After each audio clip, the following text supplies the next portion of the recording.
जय हिंद बच्चों। आज हम दो समांतर रेखाओं को अगर एक तिर्यक रेखा काटती है तो उनसे संबंधित आपके पास क्या क्या कोण बनेंगे, उन कोणों में क्या संबंध होगा, उनके बारे में देख लेते हैं। जैसे यहाँ पर यल और यम दोनों क्या हैं, समांतर हैं, यानी यल समांतर क्या है, एम। ये समांतर का चिन्ह है, ये आप ध्यान दीजिएगा। एल समांतर क्या है, एम है। इसमें आपको देखने को मिल रहा है कि ये जो यन रेखा है एक तिर्यक रेखा काट रही है, तो टोटल 1 2 3 4 5 6 7 8 कोण बन रहे हैं। इन 8 कोणों से संबंधित आपको चर्चाएं करनी है, जो कि मैं साइड में यहाँ लिख रखा हूँ। साइड में हमने क्या लिख रखा है, पहला बन रहा है संगत कोण, ठीक है, दूसरा बन रहा है एकांतर कोण, और तीसरा अंतःकोणों का युग्म संपूरक होता है अगर यह दो समांतर होते हैं तो। संगत कोण क्या क्या होता है आपको यह समझना है। तो संगत कोण के बारे में अगर आपको समझना है तो आपको सीधे सीधे यह बात ध्यान देनी होती है कि संगत कोण होगा क्या। 3 का संगत कोण 7 होता है, 2 का 6 होता है, 1 का 5 होता है, 4 का 8 होता है। यानी डायरेक्ट आप लिख देंगे संगत कोण क्या होता है, कोण 2 बराबर कोण 6 और कोण 3 बराबर कोण 7। ये संगत कोण होते हैं। और संगत कोण आपस में क्या होते हैं, बराबर। ये कब संगत कोण आपस में बराबर होंगे, जब दो समांतर रेखा को एक तिर्यक रेखा काटेगी तब। कोण 1 का संगत कोण क्या होगा, कोण 5, और कोण 4 का संगत कोण क्या होगा, कोण 8। और ये सभी के सभी आपस में क्या होंगे, बराबर होंगे। संगत कोण आपके पास पता चल गए।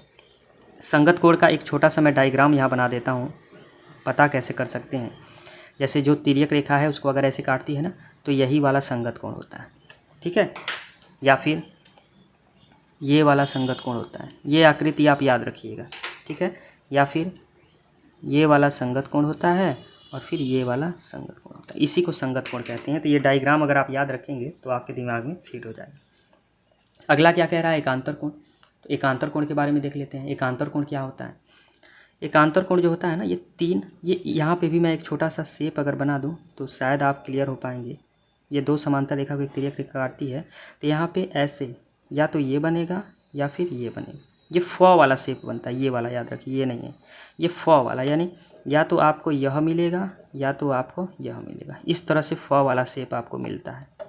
तो अगर ये वाला शेप मिल रहा है, उस फ सीधा या उल्टा, तो आपको एकांतर कोण। जैसे 3 का एकांतर क्या हो जाएगा, 5, ठीक है। इसी तरह 4 का एकांतर क्या हो जाएगा, 6। इसको बोलते हैं अंतः एकांतर कोण। क्या बोलते हैं, अंतः। एक बाह्य भी होता है, 2 का क्या हो जाएगा, 8, ठीक है। इसी तरह 1 का क्या हो जाएगा, 7। इसको क्या बोलते हैं, बाह्य। तो आपके पास 2 एकांतर कोण बनते हैं, एक अंतः एकांतर कोण, एक बाह्य। जैसे 3 का 5, 4 का 6, 2 का 8, ठीक है, और 1 का 7। इस तरह से आपके एकांतर कोण हो गए। अब एक पॉइंट और बन गया है, उसको भी देख लेते हैं, फिर हम क्वेश्चन पे आ जाएंगे। वह पॉइंट क्या है, अंतः कोणों का युग्म संपूरक होता है। 3 और 6 ये अंतःकोण का युग्म है। तो 3 और 6 का योगफल संपूरक मतलब 180 अंश।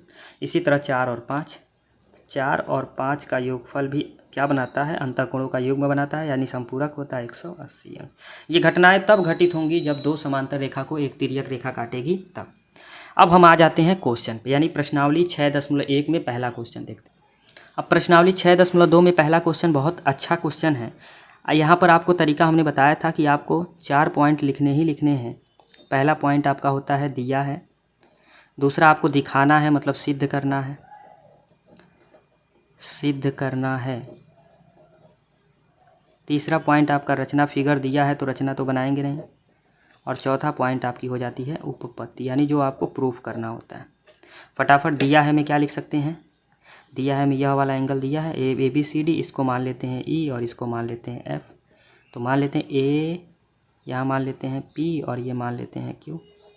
A P E, angle A P E बराबर दे रखा है कितना, 50 अंश।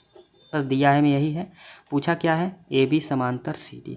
और आपको पता है अभी जो मैं साइड में बताया हूँ ना, ये संगत कोण, एकांतर कोण, अंतःकोणों का युग्म संपूरक, अगर इनमें से कोई भी एक अगर आप बराबर कर देते हो तो वहाँ पर आप दिखा पाओगे कि यह ए बी सी डी के क्या होगा, समांतर होगा। रचना वाला सेक्शन आपका खाली होगा, ठीक है। अब आप उपपत्ति में आ जाएं। आपको देखने को मिल रहा है क्या कि ई पी क्यू, ये पूरा का पूरा कोण क्या बनेगा, एंगल ई पी क्यू बराबर आपके पास 180 अंश बनेगा। और यह क्या बनाएगा, ऋजु कोण। एक सीधी रेखा पर 180 अंश का कोण बनता है, ये आपको पता है। अब ये सीधी रेखा दो कोणों में विभाजित है, किस में, यक्ष में और 50 में। ये x और 50 का योगफल भी किसके बराबर होगा 180, और यहाँ पर बनेगा रैखिक युग्म। क्या बनेगा रैखिक युग्म। अब यहाँ से x निकाल लीजिए तो x बराबर कितना हो जाएगा 180 माइनस 50, यानी बराबर में आपके पास निकल जाएगा 130 अंश, यानी x बराबर निकल गया 130 अंश। अब जैसे x निकल गया, प्रश्न में आपको जो चीज़ें दिखानी है उधर तक पहुंचना है।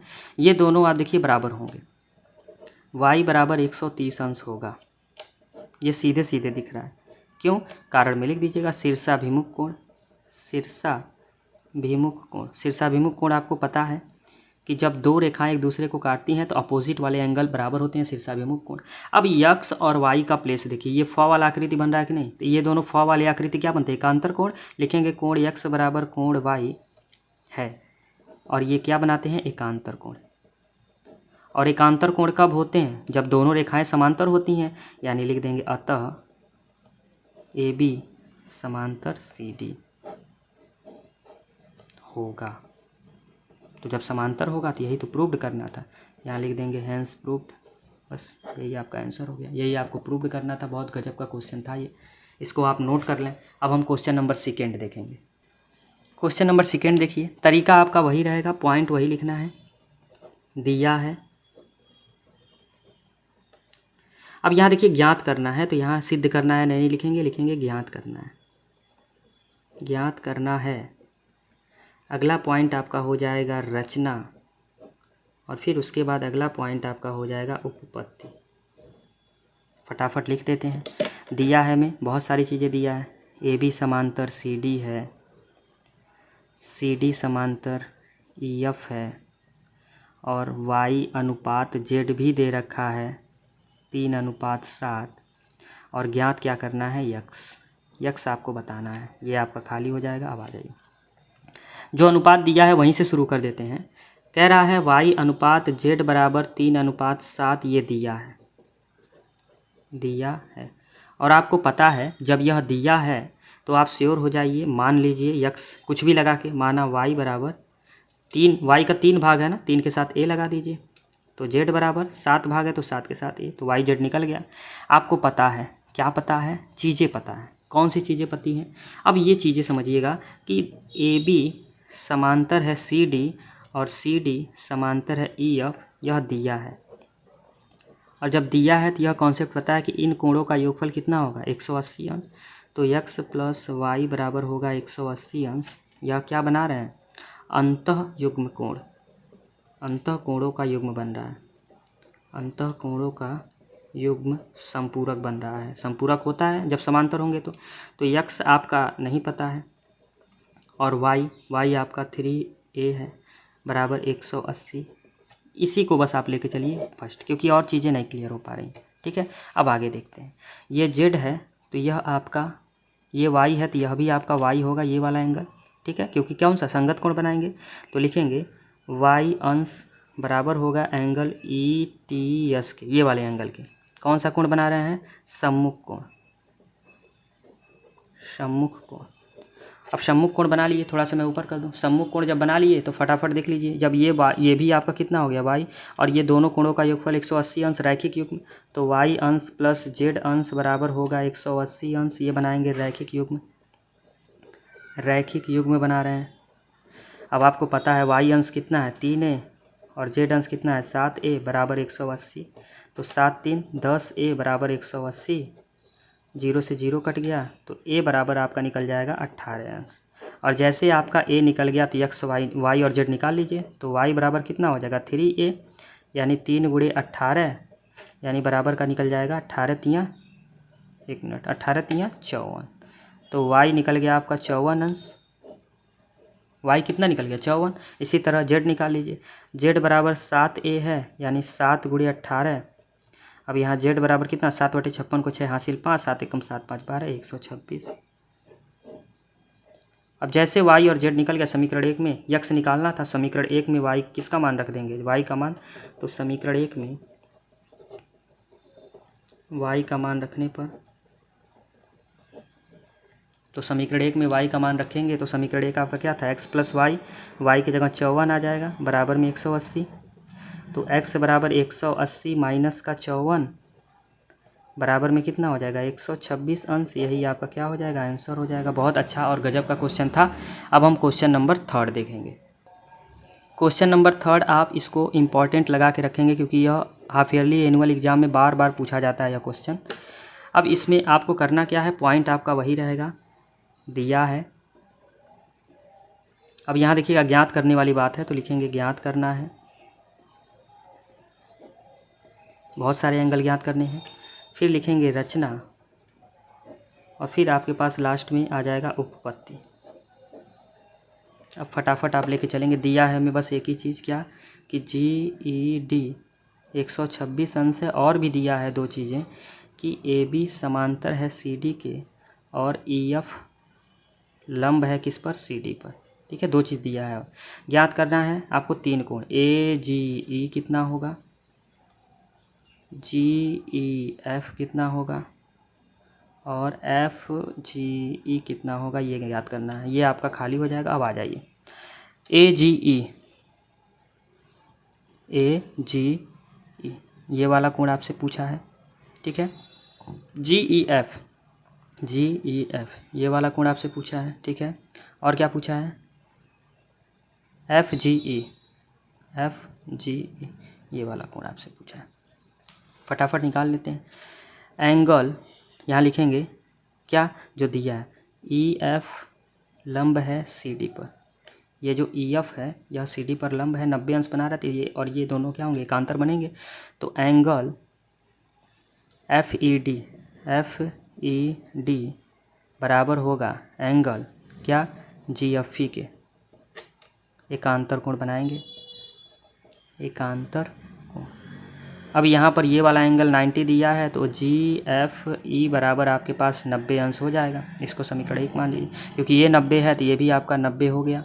और जैसे ये 90 हो गया, अब चीज़ें समझिएगा, जैसे ये 90 डिग्री हो गया, अब यहाँ 90 डिग्री होने के बाद आपको चीज़ें क्या क्लियर हो पा रही हैं, कुछ चीज़ें अब आपकी श्योर हो जाएंगी। जैसे इन दोनों कोणों का योगफल होगा कितना, 180 अंश। तो इन जब 2 कोणों का योगफल 180 अंश होगा तो आप क्या क्या चीज़ें निकाल सकते हैं वो चीज़ समझिएगा।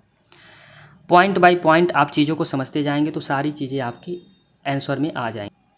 अब यहाँ से आप एक ये भी हेल्प ले सकते हैं, क्या कि एंगल GED, ये GED 126 अंश दिया है और GED को हम 2 भागों में तोड़ सकते हैं, क्या क्या, एंगल GEF और प्लस एंगल FED, इनका योगफल 126 अंश। GEF यानी GEF और FED आपका है 90 डिग्री और बराबर में 126, यानी GEF बराबर आपके पास कितना मिल जाएगा, 126 में से 90 इधर माइनस कर देंगे तो कितना मिल जाएगा, 36 होगा क्या, 36 अंश। ये पहला कोण मिल गया। ठीक है ना, माइनस करेंगे उधर जाके 36 अंश आपको मिल जाएगा। अब जैसे ये वाला एंगल आपको मिल गया 36 अंश, तो यह पूरा कोण इस पूरे कोण के बराबर होगा कि नहीं।